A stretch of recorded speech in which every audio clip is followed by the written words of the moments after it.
Hello, I'm Oliver, and today I'm going to talk about nucleic acids, A1.2, both SL and HR content. So first, DNA, also called deoxyribonucleic acids. It is the blueprint of life and contains all the genetic information inside.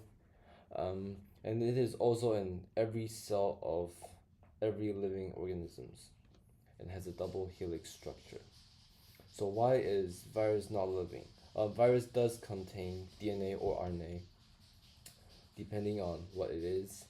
But the thing is, it cannot do metabolism, homeostasis, respond to stimuli, grow, and cannot reproduce by themselves. And these are like the rules that we use to decide if something is living or not, which we learned before. So because virus does not have these functions, they are not considered as living. Nucleotides. So we are required to know the structure of nucleotides. So first, nucleotides are just monomers of nucleic acids, and they do condensation to form these polymers. Polymers are just DNA and RNA. DNA is made of 2 strands of nucleotides, and RNA is made of 1. So for the structure, it's made of a phosphate group, a pentose sugar, and a nitrogenous base. And these are carbon numbers. So this is 1' carbon, and we have 5. So we need to remember the numbers for later. Okay, so sugar phosphate bonding to make a continuous chain, and they are all covalently bonded to make a strong backbone. So right here, this is the 5 end, right? And this will be the 3 end. So you can see that the 3' carbon bonds with the 5 carbon, and it makes the backbone. And the backbone is only just the phosphate group and the pentose sugar, but not the nitrogenous base.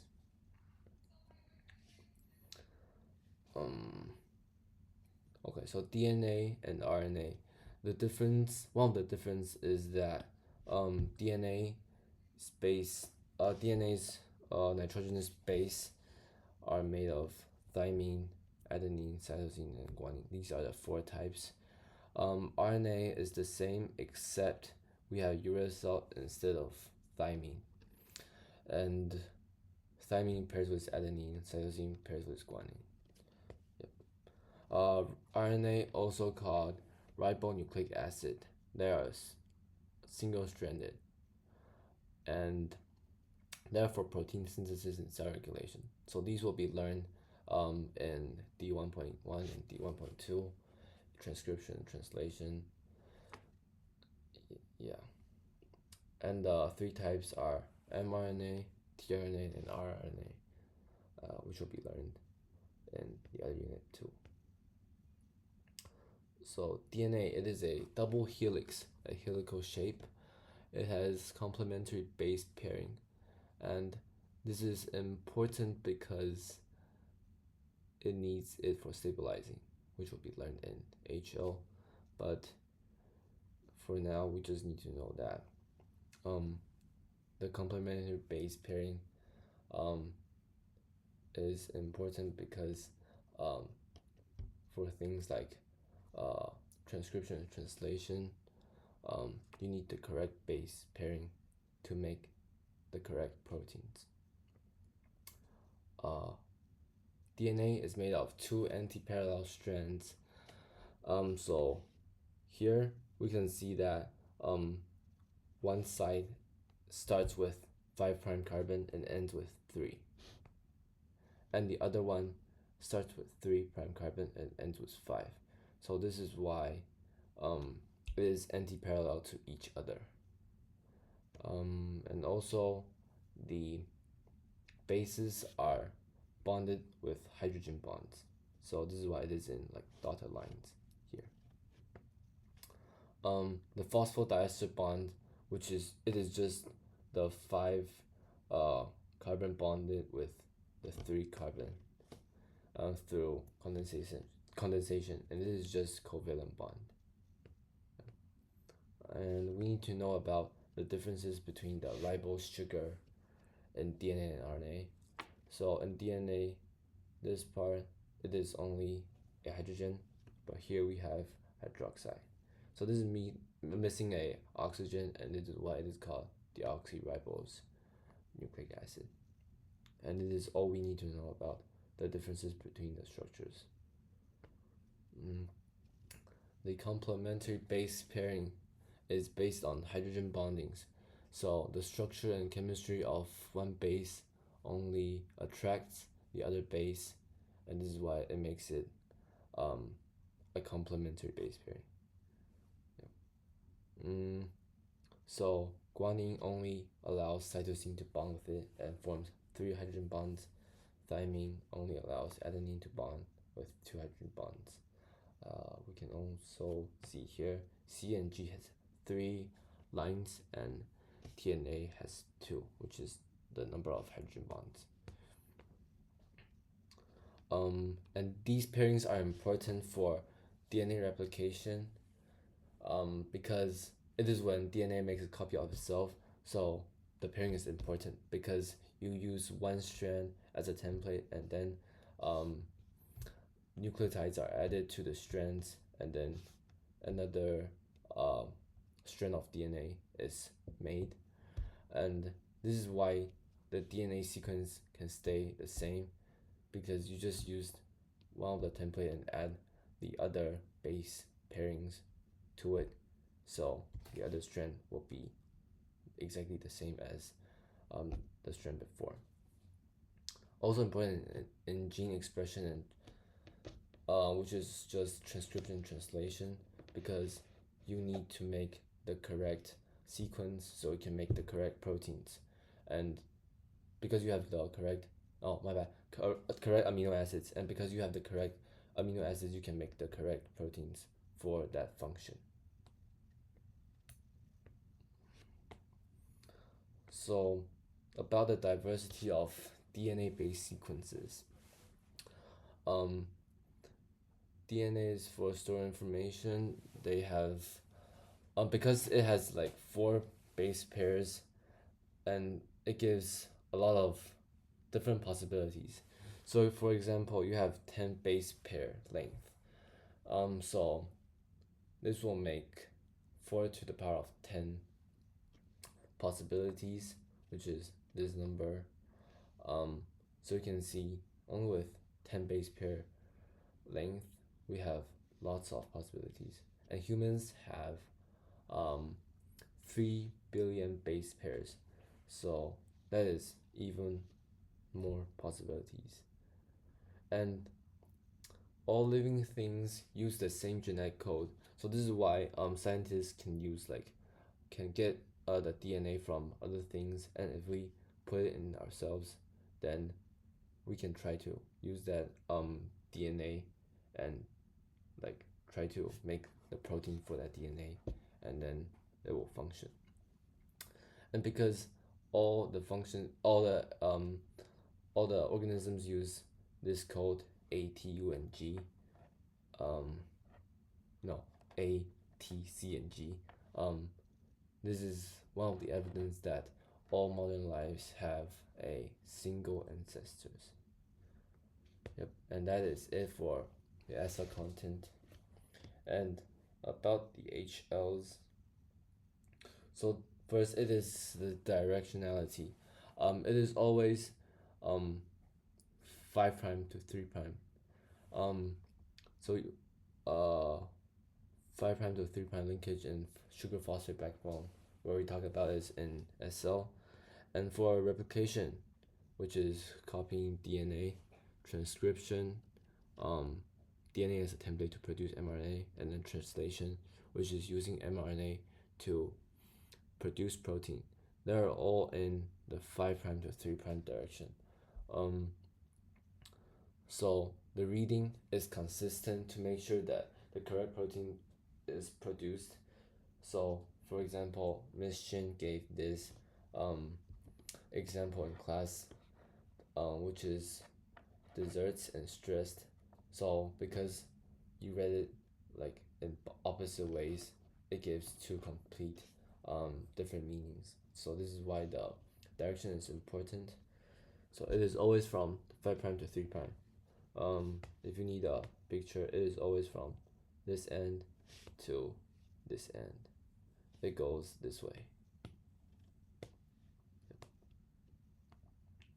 Um, so DNA polymerase, which is used in replication, can only attach to the 3 carbon OH group. So because it attaches to this place, so this will start with a 5 prime because it is anti-parallel, like this. It starts from this place, so it has to start with a 5 prime to connect with this sequence. So it still goes from the 5 prime to 3 prime. So A pair with T and G pair with C. The diameter is 2 nanometers. So it is like this, for example. So this is always 2 nanometers. And A and G are purines, T, C, and U are pyrimidines. So you can see that the structure of purines are bigger. So this is why it makes it more stable, because you have purines and pyrimidines bonded together. So one will be bigger, one will be smaller. And if all of them is like this, then the diameter of 2 nanometers should be like the same throughout the structure. So this allows higher bond specificity, higher stability, and makes the bond stronger. And also, if there's a mismatch, then the incorrect length of pairing can be fixed because they can be spotted. And if it is not fixed, then it can cause problems like cell death, cancers, and more. The length of DNA is about 2 meters if we unwind the whole thing. And for eukaryotes, we have nucleosomes. So in eukaryotes, the proteins are all, it is not like prokaryotes, which the DNA is like not, it is in a loop and it is like naked DNA. For eukaryotes, we store it in like nucleus. So we need histones to organize it. So we have 8 histones for about 150 base pairings of DNA, and DNA will wound twice, which is like this, and then a linker DNA will link the 2 nucleosomes together. So we'll have another nucleosome like this place, and they will link it together, and then an additional histone protein H1, which is this. It will bind the DNA to the core structure, and then the whole thing will be supercoiled to a chromosome. So then it is the hypothesis. Okay, so tetranucleotide hypothesis by Levine. He said that there are equal amounts of A, G, C, and T, but Chargaff's data shows that the amount of G is the same as C, and amount of T is the same as A through paper chromatography. He just like gets the amount of G and C and A and T and then compared it. So before Chargaff, we theorized that DNA is a single-stranded, but then because of the data, he proves that, not he proves, he shows that there is complementary base pairings, so A with T and G and C, and this is why we have equal amounts. And Rose Rosalina Franklin and Morris Wilkins, they did a DNA X-ray diffraction and shows that DNA has a double helix structure. And then this is stolen by Watson and Crick to develop the model of DNA, which is the DNA that we see today. At last, about the Hershey-Chase experiment. So, DNA has genetic materials, not proteins. So at first, we know that they already know that genetic materials can be passed down, but they do not know if it is in DNA or in proteins. So they have a bacteriophage, which is the virus that infects bacterial cells. So what they do is they put radioactive phosphorus into that DNA because DNA has phosphate group and they don't have sulfur. And then we have put sulfur into proteins, and we don't have sulfur in DNA. So, like here, um, the virus just puts their uh, genetic materials into the bacterium, and then it is put inside a blender, and then it is centrifugation to separate the virus from bacteria, and then we just look at where it is glowing to see where's the radioactive um, sulfur or phosphorus. So for the first one is for um, phosphorus, because the upper part, this is the uh, virus and this is the bacteria. So if bacteria has the DNA materials, then has the genetic materials, then it should glow. And because it glows, it shows that DNA is the genetic material because DNA is passed down. So this is why the radioactive um, phosphorus that was in DNA is now in bacteria. But for this one, the glow is still in virus, which shows that proteins is not the one carrying the genetic informations, because proteins did not get into bacteria, so the radioactive sulfur will not get into bacteria, and this is why proteins are not the one with genetic materials, but DNAs are. And that's it for this unit. Thank you. Bye bye.